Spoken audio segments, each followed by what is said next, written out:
کہ جب آدمی پر سکرات لگ جائے، موت آ جائے، قریب آ جائے، جس کو حدیث پاک میں لفظ ہے کہ ما لم یغرغر، کہ آدمی جب تک غرغرہ میں نہ پہنچے۔ غرغرہ کا کیا معنی؟ یعنی پانی ڈالو تو غرغر کر کے نکل آئے، اندر نہ جائے، یہ ہے غرغرہ۔ تو اس وقت اگر وہ توبہ کرے یا اللہ سے معافی مانگے، وہ قبول نہیں ہوگی۔ جب موت آ گئی سامنے، سکرات شروع ہو گئی، اب توبہ کرے، کچھ کرے، کوئی کسی کام کی نہیں۔ جیسے کہ فرعون نے اتنا بڑا جو خبیث تھا، جبار تھا، متکبر تھا، ظالم تھا، لیکن جب اللہ کے عذاب نے پکڑا نہ جی اور دریا میں آیا اور ایک ہی غوطہ لگا نہ جی، تو کہنے لگا آمنت برب موسیٰ و ہارون، میں تو ایمان لے آیا موسیٰ کے رب پر، ہارون کے رب پر۔ لیکن جب عذاب آ گیا، عذاب نازل ہو گیا، اب توبہ قبول نہیں ہوتی۔ تو اس لیے اللہ فرمائے گے آن اب توبہ کر رہے ہو، اس سے پہلے تو تم بڑے تکبر کرتے رہے۔ تو اس لیے جب عذاب نازل ہو جائے تب بھی توبہ قبول نہیں ہوتی۔ اور اسی طرح جب انسان پر موت کے آثار آ جائیں اور سکرات لگ جائے، پھر بھی کوئی توبہ فائدہ نہیں دیتا۔ اسی لیے حکم ہے کہ توبہ زندگی میں، جوانی میں اور موت کے آنے سے پہلے پہلے کر لو۔ اس وقت توبہ کا کیا فائدہ ہے کہ جب آدمی کے پلے میں کچھ نہ رہے، اور اس وقت وہ اگر صفائی بھی دے تو اس کا کوئی فائدہ نہیں۔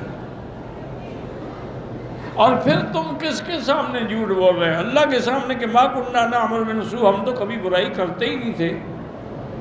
اللہ نے فرمایا میں جانتا ہوں، جو تم کام کرتے رہے، عمل کرتے رہے، میں جانتا ہوں۔ فَادْخُلُوا أَبْوَابَ جہنم، اب سمجھیں کہ جہنم میں تو آدمی آخرت میں داخل ہوگا، اب تو داخل نہیں ہوگا نا۔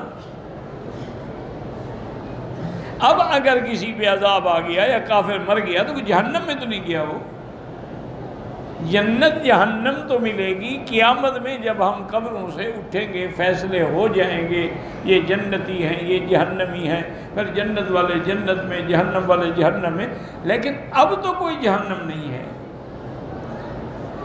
تو اس پر علماء نے، مفسرین نے جواب دیے ہیں کہ اللہ ایسا نقشہ کھینچتے ہیں کہ اللہ کے علم میں ہے کہ جب قیامت میں یہ ہوگا تو گویا ابھی ہو رہا ہے، ورنہ حقیقت جہنم جو ہے وہ قیامت میں ہوگی۔ البتہ مرنے کے فوراً بعد عذاب برزخ جو ہے وہ شروع ہو جاتا ہے۔